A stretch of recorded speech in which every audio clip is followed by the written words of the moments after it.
Hello, everyone. Welcome to this edition of LinkedIn Live. I'm Abhishek. I'm the founder of Videoform, and today I'll be hosting Dhruv. Great to have you here. Dhruv. Hi, Abhishek. Thank you so much for having me. Awesome, man. Hey, so Dhruv is the founder of Thrive. Thrive is an online food ordering platform for restaurants, and we are at Umpeka's LinkedIn Live. We are both founders building SaaS businesses. That is, we are building SaaS businesses capital efficiently. We call it the value SaaS way. So before I go ahead and formally introduce Dhruv, I would like to talk a little bit about why we are speaking today and what I've seen in Thrive all through these years. So I've met Dhruv and the Thrive team in March 2020, just before the pandemic. They're a wonderful team. In the last 18 months, not only were they able to challenge two of the largest funded startups in the food delivery space, but also got Domino's India, that is the parent company Jubilant Foodworks, to invest in their platform. What Dhruv and his team were able to accomplish in the middle of a pandemic is nothing short of spectacular. It's just a wonderful achievement. Five is like one of those startups like all of us as founders like continue to get inspired by. And as someone have constantly rooted for their success, I feel that it's my privilege to be speaking with Dhruv today. So without further ado, I'll go ahead and introduce Dhruv. Dhruv is the founder of Thrive, an online food ordering platform for restaurants. Recently, Domino's India, that is Jubilant Foodworks, has invested in Thrive. More than 3,500 restaurants use Thrive's online ordering platform today. I'm sure the number might be a little higher than what we saw yesterday. Thrive is a great alternative for restaurants that want to use delivery platforms that charge hefty commissions. In this edition, basically, what we're going to talk about is how Thrive has actually been able to challenge these big players and what their vision is, what Dhruv's own experiences are, and how the Domino's India deal actually came through. If you have any questions to ask Dhruv, please leave a comment and we will go ahead and ask Dhruv.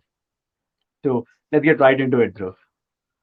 No, thank you, Abhishek. I think those words are very kind. And I think March 2020, when all of us met, I think that was a great experience. I think just meeting different SaaS businesses from the entire country, I think in itself was an eye opener to see what's going on with everybody else. So I think for us, a quick summary, right? I think post the pandemic, like most of us, the SaaS business took a hit. We were functioning in India within offline retail. So I think for us, as our previous avatar, which was hashtag loyalty, which was a marketing CRM for offline retailers, our subscriptions went into complete pause mode. So I think start of the pandemic, the idea was we went back to the drawing board, and first thing was to kind of figure out how do we as a company survive, ensure that we get paid, our team gets paid, and we're able to sort of continue on this entrepreneurial journey. So what was interesting was we noticed maximum utilization of our tool at that moment was around online delivery, and this was with primarily the call to action was a food delivery application, and that's when we started thinking that we have the CRM or the marketing tool that we offer. Why not try and solve the biggest problem for our industry, right? Which is low margins on food delivery. And that is something. While we felt it was very ambitious, but we felt that we had a head start. We had an industry know-how, and we decided we had nothing to lose at that moment, and we will go all in and try and solve this problem.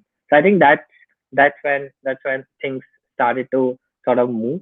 A lot of people don't know there was a precursor to Thrive. We had launched a online gifting platform called Save Local, which was for restaurants to raise money by selling gift cards.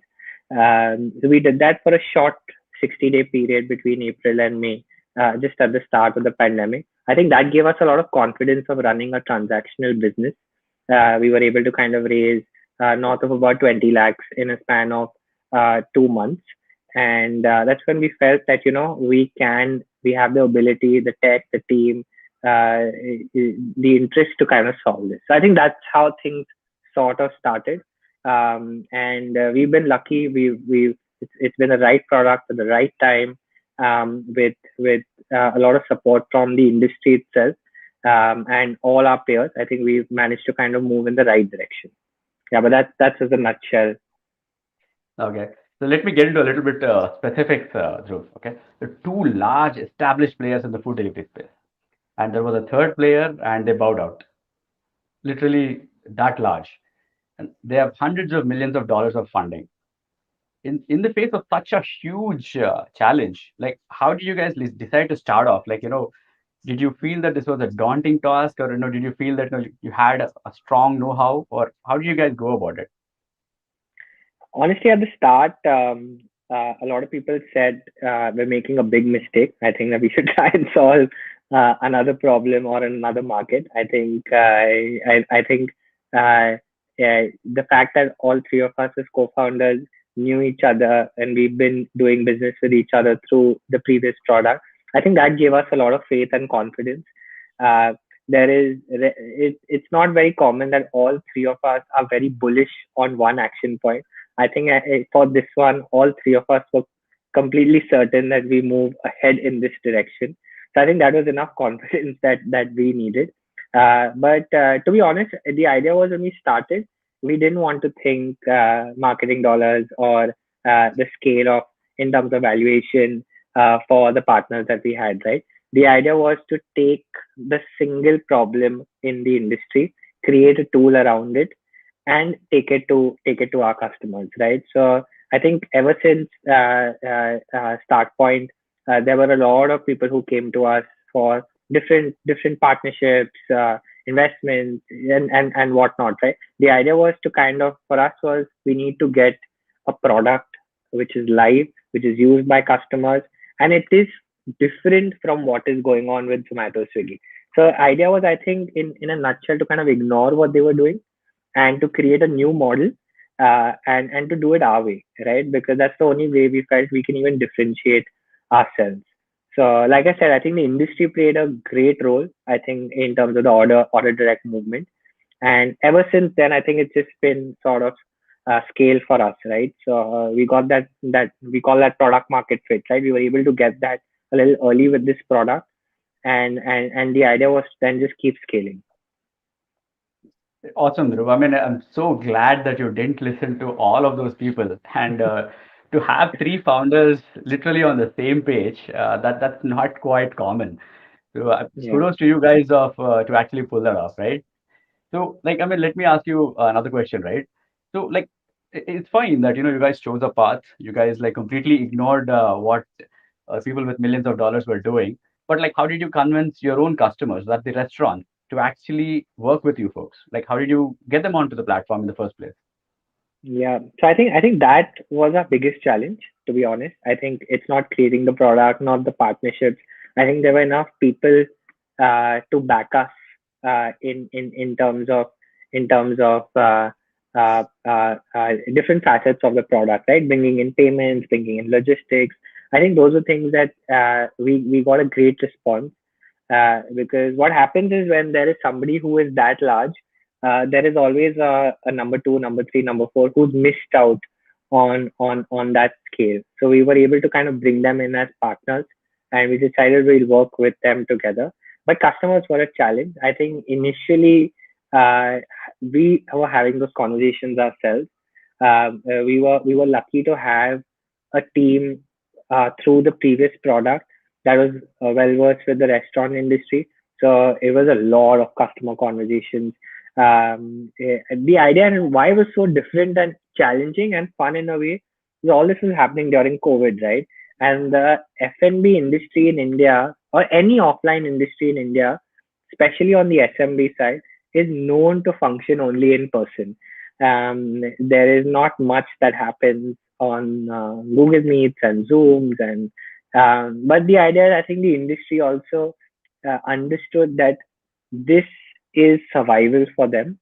When you take away their revenue in dine-in, and when you don't get money through online ordering, there is only one partner who's actually working on your side. So I think Okay. once we were able to get the message to the restaurateur, we started getting more inbound interest. We were lucky to get a few early adopters. I think that was also a strategy to get from bigger markets to get certain adopters that are vocal about where the industry is moving. So once we were able to get them in, I think together, then things went to the next step, and so on and so forth. Great, Dhruv. I mean, that's wonderful. So, how much of, I mean, you guys have been in the restaurant space for like the past 5, 6, 7 years. I mean, with your previous product of the CRM and the loyalty program, right? So, how much of the know-how of how restaurants actually function did actually play in your favor when you actually launched this new platform? Yeah. I think all of it. I think it's such a complicated industry. It's sad, but there's so many new entrants that we see that don't solve basic problems and then perish. I think every industry has its complication. This is unlike no other. But I think one advantage that we had was with the previous company, we had all the integrations, all the connects, the team in terms of F&B in place. So personally, I feel anybody who tried to solve this problem uh, after COVID, right, and did not have the experience and has not survived to this day. We've seen enough in our ventures that have shut down. So I think we were uniquely positioned. um, of course, you come in with 50 million in the bank, which we have a few competitors. That's a different story. But bootstrapping it without industry knowledge in these times was a strict no. So I think it played a massive role in terms of how we went about our journey. Great, Dhruv. So, I mean, you spoke about SMBs and how we are very specifically used to doing stuff in person, right? So let's talk about what you actually went through. Let's go back to April 2020. India was absolutely in the middle of a lockdown. What were you going through at the time, and what was your founding team actually discussing at that point of time? That was a dark phase. I think like for most of us, I think I still remember March 22nd we moved out of our office because I think that's when the lockdown sort of started. And I think the first thing we went and saw was how much money do we have in the bank in case revenue doesn't flow, and who's going to pay, who's not going to pay. So I think first step was we decided we'll go speak to our customers and tell them we're pausing their subscription before they tell us, and we show them that empathy. I think that was the first step that we decided we'll take, and we'll be proactive about this. But I think by first week of April, I think we were able to understand that this is here to stay. I mean, this is not a 1 week or a 1 month phenomena.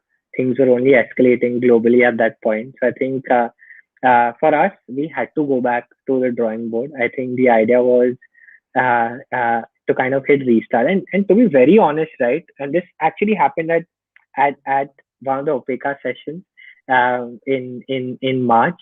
I still remember we were asked a question in terms of the problem that you're solving for your customer, right? Where does it rank in terms of one, two, three, or wherever it is, right? In terms of the and at that point, I felt we were trying to fit in the problem we were trying to solve, maybe two, three, four, towards a little higher in the chain. But it gave us a unique opportunity at that point to say, let's solve the biggest problem, which is revenue for these guys. So, but yeah, that was a tough phase. I think I'm glad we could come out of it in positively. But I think we still had our decent amount of churn, team members that we had to let go of. I mean, it was not the best of times. I feel we were able to get a hold of ourselves by June because that's when we were able to launch the first product, save local, generate some cash, and then start piloting Thrive by about July. So I think that first couple of months were very hard. Right. I mean, yes, I think most of the companies that we speak with, I mean, typically have gone through a really dark phase through that phase. And I think, I mean, what's commendable is, how you guys, like, I mean, actually got yourself together in just 1 week. And you guys decided that, okay, this is not a high enough problem that we are solving. We'll try to solve another problem. And having years of experience in that phase probably helped you move on to another one. So, I mean, Yeah. I think the question that I'm trying to ask is, how did you guys like, what did you guys like? think about that near death moment and when you were at that point almost. I mean, if I should call it that. And like, how do you guys like bounce back from that? What kind of mental pieces did you actually had to put together as a team, as an individual? What did you have Yeah. to do that? Yeah. I think that phase was very difficult. I think I cannot even begin to imagine how single founders would go through such a phase. I think the advantage that we had was probably spending 60 to 90 minutes on a Google Meet with just the three of us, just throwing ideas, talking. What's the worst that can happen at this point? Where are we? Where do we move? What direction? So I think there was a lot of emotional and ideation support across the team. Um I think the set of people who were the most uncomfortable, I think, in that phase were our team members more than the founders, because we felt at some point we have the pedigree to turn things around. But I think the team was waiting for some announcement. What are we going to do? How are we going to react? So I think that sort of scare also sort of put us on the edge, and pushed us to work harder. But I think, to be honest, I think we I still remember we took our top 20 customers, um, and whatever ideas we were getting, right, their business was also shut. Everyone had time at that phase. We were just having long conversations with all our customers, and just throwing different things to different people. And we picked this lot very carefully. These are initiators, the ones that make a difference within the industry. So I think they didn't know what they were doing for us at that moment. I think for them it was just a regular catch up, but it was nice to kind of get their support, their thoughts, which really helped us kind of frame what we're doing. How do we run aggregation in a new way, right? And that's what it came out to be. Wonderful. So Dhruv, I mean, I think this is typically what Upeka talks about a lot of times, right? Like you talk to your customers, talk to your customers, and talk to your customers. I think, I mean, it's wonderful to see that you guys were able to pivot an old product into a completely new one by having long conversations. And it's also very heartening that the SMBs were very open this time to get on Google Meets for long, Yeah. long conversations. That's great, Dhruv. I mean, so I mean, let me ask you a slightly different question, which you probably don't like to be called as, but I'd still go ahead and ask you that, right? I know you don't like to be called a competitor to Swiggy and Zomato, but how and why do you think Thrive is emerging as a strong alternative to Swiggy and Zomato today in the restaurant business? Yeah. So I think we have a very simple thesis. I think Swiggy and Zomato, I don't usually like to take names. We call them food aggregators. But existing food aggregators currently operate or have created an ecosystem, which is some sort of a zero sum ecosystem where there is nobody who is benefiting while volume is high, transactions are high. Currently, the consumer is slowly paying a premium. The creator, the restaurateur is losing money. The delivery agents are not getting the number of uh, revenue or wages that they're looking for, and the entire ecosystem is broken. So for us, the idea is we've always questioned where is this money going, right? And it lands up going into uh, uh, uh, acquiring customers, developing new markets, and stuff like that. But we felt there is a simpler and cleaner model to do this. So I think that's the question that we are trying to solve at the moment. So that's how we want to do it differently. We want to move from a zero sum ecosystem to a positive sum ecosystem. Anybody who is part of this should, at the end of the day, maintain a margin, create revenue. We should be creating jobs, and there should be some sort of benefit that is going to each stakeholder. So I think conceptually we are trying to do something very similar, but just with a different revenue model, and that's where we're at. There is a lot of evolution happening at the moment. I think we've also only touched on the restaurants right now. There are things we are doing internally in terms of how we can influence all the other stakeholders. logistics, consumers, creators included. And we're hoping for a very strong Thrive 2.0 to come and really disrupt in the coming months, right? But we're at the center of these things. We understand the problems. Now we need to start amplifying these solutions and solving it at scale. Awesome, Dhruv. Hey, there's a question that a user wants to ask us. I mean, so what advice would you give to people who are still doing research on their idea and who want to actually formulate a thesis around, whether that's a good business model to actually build or not? What would your advice be on that, Dhruv? Yeah, so I think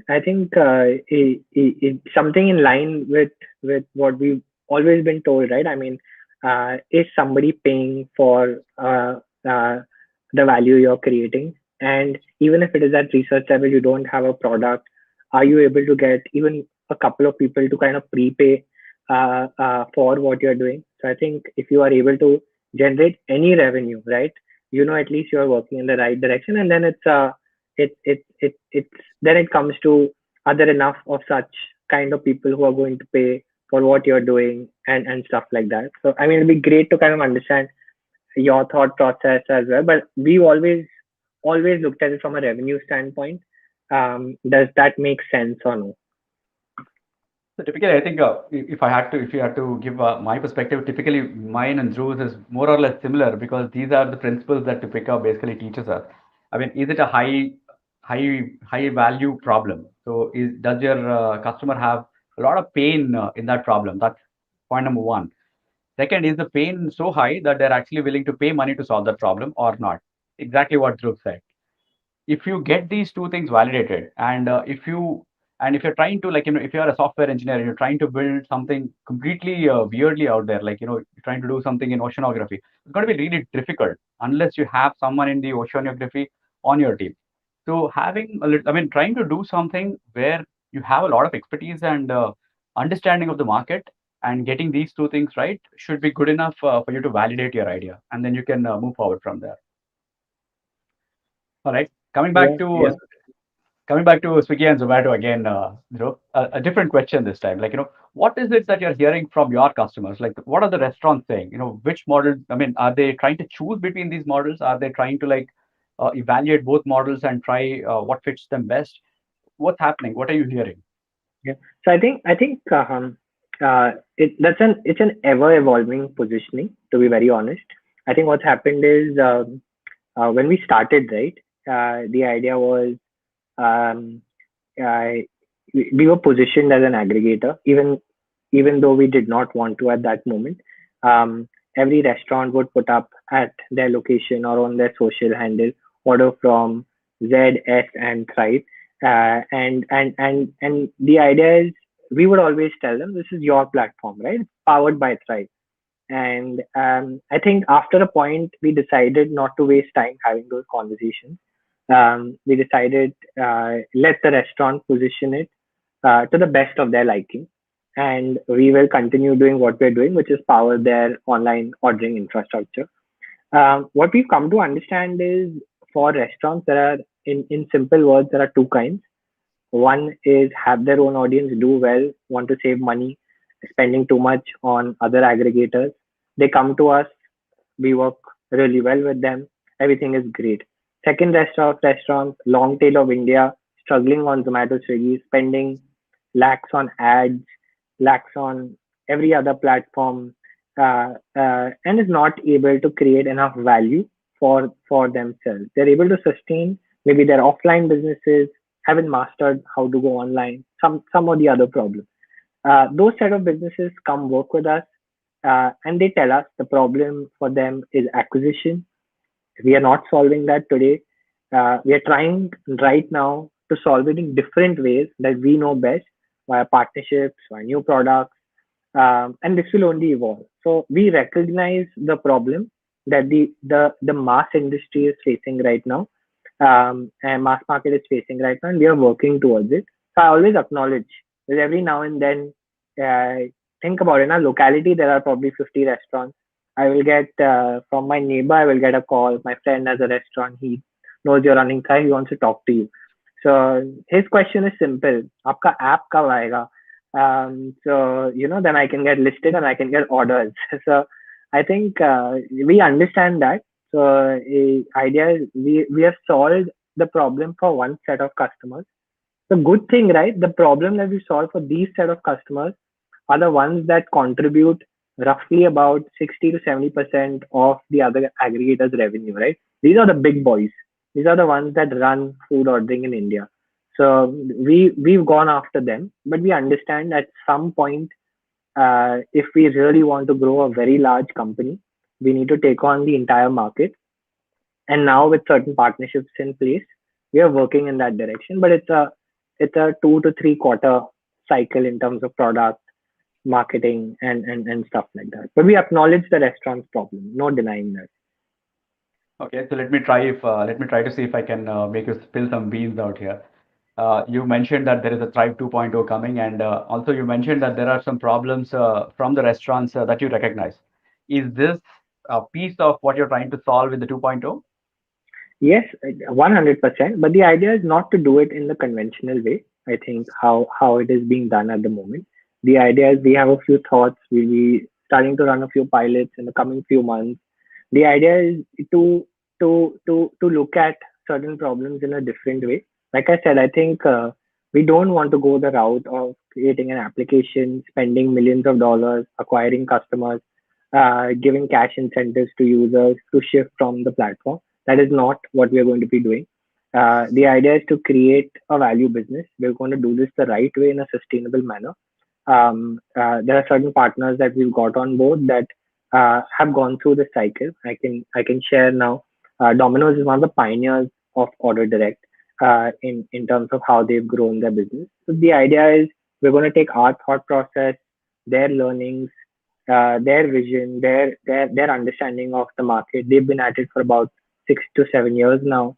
For us, it's just been about 14 months. So the idea is we're going to solve these problems in a more equitable way. I think if that's the word, rather than solving it how it is being done currently. That's something that we're certain of. But more will come. I think we are working very closely right now. More in the coming quarters. Yeah. So Disruption 2.0, the value SaaS way. Yeah, yeah. No, I think that concept is stuck with us. I think idea is to do it well, and we're seeing benefits of that, right? There's no denying that we are seeing benefits in terms of how we are operating right now. Awesome, great, Drew. Hey, now that you mentioned Domino's, I mean, this is a question that, I think a lot of folks would be waiting to hear on. Like, how did you guys, like get into a partnership with Domino's and get them to actually invest in this platform in less than like about 14 months, now that you mention it? Yeah. How, No, I how did you think guys pull that off? so. I think we realized very early we had a tailwind in terms of where we are at, and idea was I think for a change there were investors who had approached us left, right, and center. I think we were, especially the ones that had missed on deals with other aggregators, were very keen to understand how we can go about, how can we be involved with something that's upcoming. So I think we started having a lot of conversations. We put ourselves out there. We were clear that we reached a certain valuation, that we're looking to raise a larger round, right? So I think, in fact, this happened through one of our clients. They connected us to Pratik at JFL, who's the CEO there. And we, in fact, identified a few partners, JFL included, in terms of who can actually make a difference in terms of the journey that we are on, right?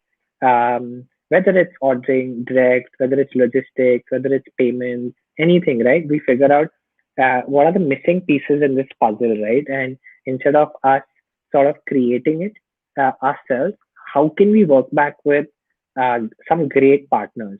So I think that's how we sort of stumbled upon Jubilant. We were lucky to be introduced directly. The conversations accelerated very quick, and we realized that instead of just raising money, that the idea is to work with someone strategic who comes with significant amount of value in terms of thought process, asset, and money. So I think that's how we sort of stumbled upon Jubilee. They're a great team. We've been with them for a very short time, but they're a great team. We're super excited to work with them. And like I said, they are one of the pioneers within our industry. And in the last couple of months of speaking with them, spending time with them, we've realized why they are such pioneers, right? They operate with a lot of vision, a lot of discipline. So super excited, and I think the journey ahead is exciting for both of us, JFL and Thrive. So you're saying, I mean, you're telling everyone that your customer, whom you were speaking with all along, you actually introduced you to Pratik at JFL, and this deal actually happened. So, folks, I mean, Yeah, if you're listening, this is just one more anecdote of why talking to customers is so very important, and the kind of relationships and empathy that you build with customers is so very important. So, I mean, again, so Dhruv, I mean, so you mentioned that you've been working with them for a couple of months, with JFL for a couple of months, and then like what is it that you guys are like trying to accomplish by joining hands with Domino's? Like, is there a specific vision that you're trying to execute, or is there something that is very fluid that you can't share right now, yeah. I or think is it I think something, yeah, or is it no, something I strategic that you're trying to accomplish? Yeah. so no, I think the idea is uh, uh, Thrive is an independent company. Just to clarify, we will continue functioning independently. I think there are certain problems like the ones that we spoke of earlier that we are trying to solve, and we will continue to solve.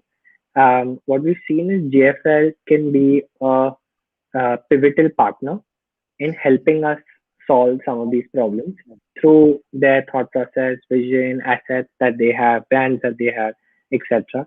So I think nothing changes for us in terms of the path we were on. I think what we believe is with them we will be able to do it much faster rather than trying to do it by ourselves. I think that's just a key point that we had. And again, they are also I mean, they also operate a fund. They do much more than just operating food brands, right? Yeah. So they have their hands into multiple businesses. So we realize their value, and but yeah, to answer in terms of product, I think that's fluid at the moment. There are a few things that we are experimenting with. We're going to do it the same way. We're going to run pilots. We're going to talk to customers, and we're going to shape it. This time, we're just going to be doing it much faster and at a bigger scale. So So the values aspect again. correct, correct. Yeah. All right. So we have a question, right? I mean, as a customer, I mean, like how does it make an impact on a customer, right? On an end customer, someone who's ordering food from a restaurant. So what is in Yeah. it for them? So currently, we call our end customers that order from Thrive superheroes. What they do is ensure a 20% extra revenue for a local business. They ensure complete data transparency in terms of who they are passed on to the restaurant so they can understand who their users are, market directly, etc. And most importantly, I think they let the restaurant create that relationship with the end consumer. So I think right now, if you look at it from a industry standpoint, right, customers are looking for benefits financially. I think those also can be obtained through Order Direct because most of our restaurants uh, usually inflate their cost on third party aggregators by that percentage so that they can maintain their margin. So you may find the product to be 10% cheaper if you are ordering direct. And like I said, it's you are actually helping an industry sustain and grow. And you're doing the right thing. I mean, I'm no one to preach in terms of what is right, what is wrong, but the idea is we want to create a more transparent ecosystem, and the consumer plays a key role. And I think that's just kind of answering more on that question, right? That is one of the challenges today. Staying B2B inhibits us to talking to our customer directly. principally, right? We always felt we go and talk to the business owner. So I think that's something that we are redefining ourselves. We want to be a platform. We don't see it as anything that's consumer or business. So I think this is feedback for us how we need to channel this concept to the end consumer much better. So, and I think there's no one better than us because we are the forefront of this right now. So we will continue doing this for the next a year or so at least. Till at least the industry understands why should I order direct? All right. So, I mean, you mentioned that, I mean, first of all, I mean, let's not call them consumers at all. Like, I mean, let's call them in your language, superheroes. So you already have thousands of superheroes already using your platform today, right? Would you say that is that accurate? Yeah, definitely. I think not just a few thousands, many thousands. I think that's something that we've been able to achieve. But I think the kind of product we have, right?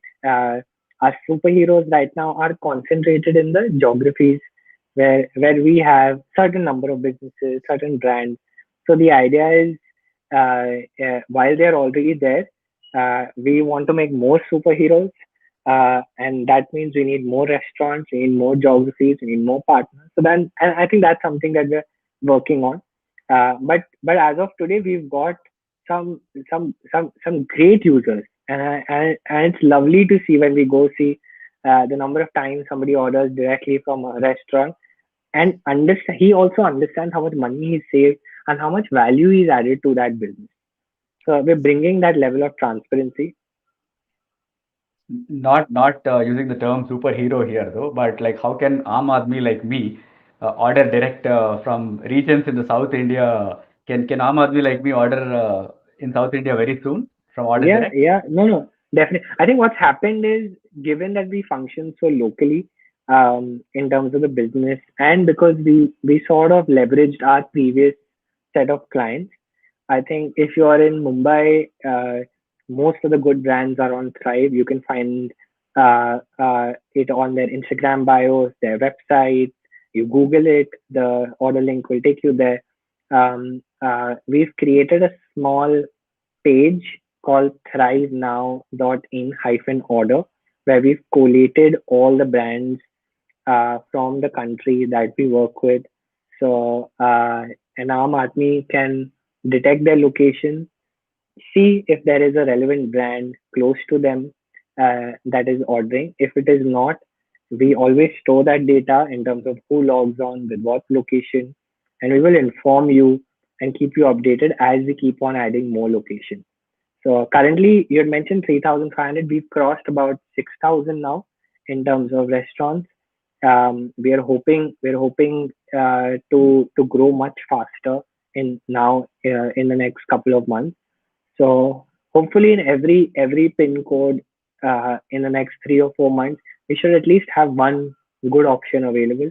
I think that's the direction that we're working towards. But larger markets, yes, I think it's just a way of for us to kind of acquire business. The Bangalore's, Mumbai, NCR, we've got certain threshold, and the rest are coming very soon. So I think the team is working very hard on ground and through our digital partnerships. So we should have something much soon. Can't wait to hear your expansion story, man. I think maybe when we schedule another call in the future, that will be the expansion could be a call in itself, and how you guys actually expanded from like 3,500 to at some point you'd probably be at 100,000 or a million restaurants. That would be a wonderful Yeah, story to tell. Awesome. yeah, Hey, so I mean, so Dhruv, I mean, so you've gone through this journey of being a founder for what, 7 years? yeah. I think, yeah, 6.5 years, but yeah, it's been 2015. So it's been a heck of a ride. Half a decade and more. All right. So, what are your personal learnings in this, Dhruv? Like, what did you go through and what did you learn? And what can you tell the community about, what you've gone through? Yeah, I think we've learned a lot. I mean, there's no denying that. I think um, uh, it's a tough space, man. To be honest, just operating in any industry. just trying to scale, I think is I think as startup founders, our mind is always towards scale. I think it's not running a certain business with three, five, seven employees, right? We're always thinking on to the next level, to the next level. So I think um, in our early years, I think we thought scale and skipped everything else and blindlessly executed. I think idea is it's good to have a vision in terms of where we want to be, but we did not think enough keeping the customer at the center. I think that was a big mistake that we made. Getting a little specific, I think, from hashtag loyalty to thrive. In fact, we did this exercise where we said, let's write down all the mistakes that we made, right? Because it's a similar industry. How can we not re-repeat them, right? Because we're going after the same market. How long So was it, one, man? it was very long. It was a long. It was a. I think the discussion went on for about 3 or 4 days. Oh man. But there's so many mistakes we've made, right? I mean, there's so many pivots we've done internally. So I think, but one thing that I and all of us, I think, were hell bent on this time, right? Since we're going after SMB, um, we will not have a payments team. We will collect the money at source and we will charge what we should be paid for. So I think that was at the center of things. Currently at Thrive, all payments happen through us. That's when they're distributed to the restaurant, the riders. The idea is we want to keep control of that because we have built that ecosystem and we believe we should get paid in time. And we have also been aggressive. Zomato, Swiggy do settlements in 15 days. We do it in 2 working days. So we decide to challenge the norm and ensure we're doing it as fast as possible because we understand the importance of cash flow for a small business. But I think that was one major learning that we had in terms of pricing, in terms of payments, in terms of collection, in how can we fine tune and create a system that can solve a lot of these problems. I think that's been something that we've done well. There are a lot of mistakes that we continue to make at Thrive, but I think this is not one of them. Uh, uh, so I think that's why I think we're still learning. 6.5 years, but still, I think every product is new, every sub industry is new, and as you are aware as well, things are changing so rapidly in terms of our industry as a whole. We've got to sort of stay on our feet and move in the right direction. So I mean, so Dhruv, so I'd like to have a copy of the book or notebook or whatever you have created in terms of the list of mistakes. That can be probably like a guide for a lot of future projects to just go ahead and see that hey, look, like absolutely don't make these mistakes and absolutely go ahead and make new mistakes. That'll be something that you Mm. should actually put online and maybe Yeah, yeah, put it out for sale actually. yeah. In fact, Upekha made us realize so many of these, right? In terms of um, uh, how not to sell to SMB in India, right? I think that was that was. I still remember in our early session, and we were just wondering, but then we don't have a business. What do we do? how how do we operate? All our customers are here. Should we pivot now? Is it too late? Is it too early? So I think there is a lot of understanding that I think all of us got.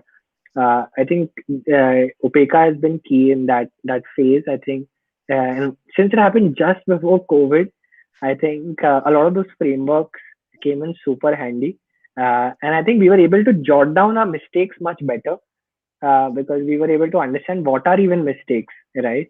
So I think that was very interesting. But I agree with you. I think that uh, forget for the outside world, it would have been a sin for me if we were repeating it with our new product. So I think that was most important before we sort of pass it out. But yeah, So did you guys like go ahead and like open that up like periodically, or is it just something that you put aside, or how does it no, I work now? think yeah, no, I think these are prominent mistakes that we made about five or seven. So I think it's like a mental checklist. anytime somebody in the team proposes a certain growth idea or marketing hack or anything which somehow links to those 5 to 7 areas, I think the brain automatically says no and and to move in another direction. So I think it's very deeply ingrained now in our heads. Uh, we I felt we lost a lot of years with what how we were executing in the 2018 19. So I think we cannot take that so casually. I think we're a little strict about that in terms of how we continue to operate. Yeah. That's wonderful, man. I think it's great that you guys are like actually made a list of mistakes. Most founders like me would even be like super scared to even just list down our mistakes because they'd be so long and we'd be embarrassed to go ahead and look at. But I think you'll take inspiration from you and your team, and I think just try to make a list of all the mistakes that we've made over the years. That would be wonderful. So, I mean, I'll Agreed. go ahead and ask the last question there, Dhruv. So, like, what are your thoughts on actually building the startup? You mentioned that you don't want to go the traditional route. You don't want to burn millions of dollars acquiring customers, and you said that you wanted to build this in a sustainable way where the whole ecosystem benefits as a whole, not just the one player in the party. Like, what are your thoughts on actually building your company in a value SaaS or value driven way? Yeah. I think the center of everything we do is going to be the community. Currently, we work with the community of restaurateurs. The idea is, yeah, within our industry, there are various stakeholders. Broadly, if I were to bucket them into four, it's the restaurant, it's the end consumer, and someone who's ordering like you. It's the rider, and it's the infra layer, which is us. That sort of binds everything together, right? So the idea is to bring the community closer and to ensure that if the community does something to promote Thrive, they benefit from it financially, and keeping them at the center of these things, whether it's a consumer, whether it's a restaurant. Our core has always been loyalty. I think we understand retention. So I think the idea is to marry that concept of creating a community. Don't have to call it a loyalty program, but we still create a community, and that's how we're trying to build the product going further.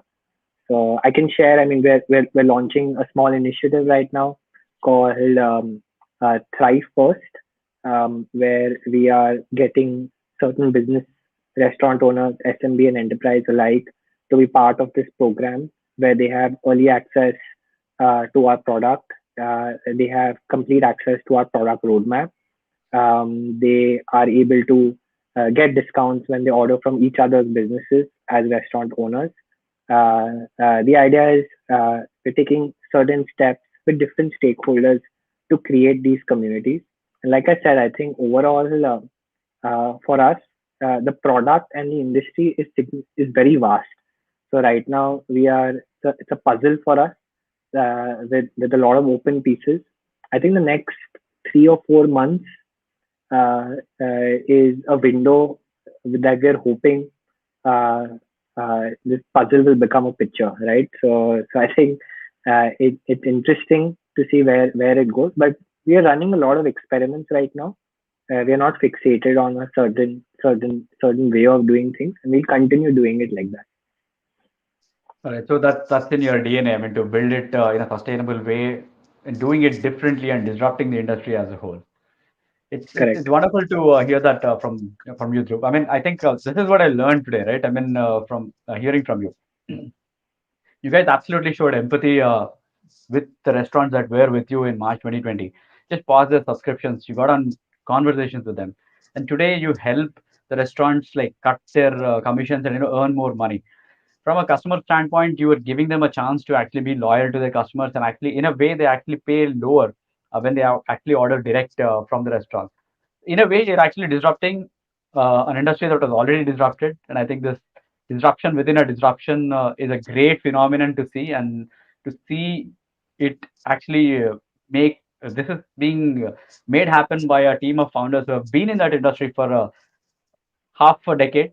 is actually wonderful. You guys have pivoted and pivoted and pivoted, and I think you guys have come to this. This is wonderful to see that you guys are executing at such high caliber without any fear. I mean, this is wonderful to see that you guys are taking on such large folks with such aggressive intent.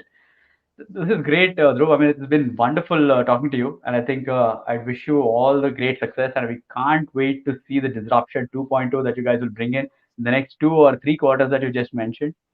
And I can't wait to have another conversation with you when you actually scale this up to 100,000 restaurants, and then we'll talk solely on how do you uh, scale up this business, and what can all of us actually learn from how to actually scale those businesses. Any Yeah, final no, words? absolutely.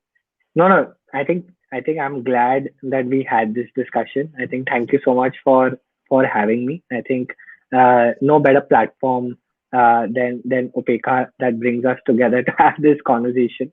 I think this, we were C6, right? I think C6 founders had a tough time. I think after the session trying to figure out, there were anyway so many questions.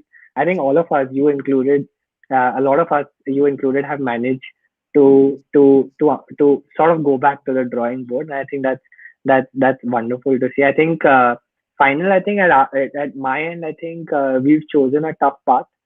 We understand that, and I think we're trying to work smart and diligently in terms of ensuring that we reach that milestone. So whether it's 100,000 restaurants, less, more, I think we are working on a certain vision that we will continue to implement, and I'm hoping we achieve those numbers and much more.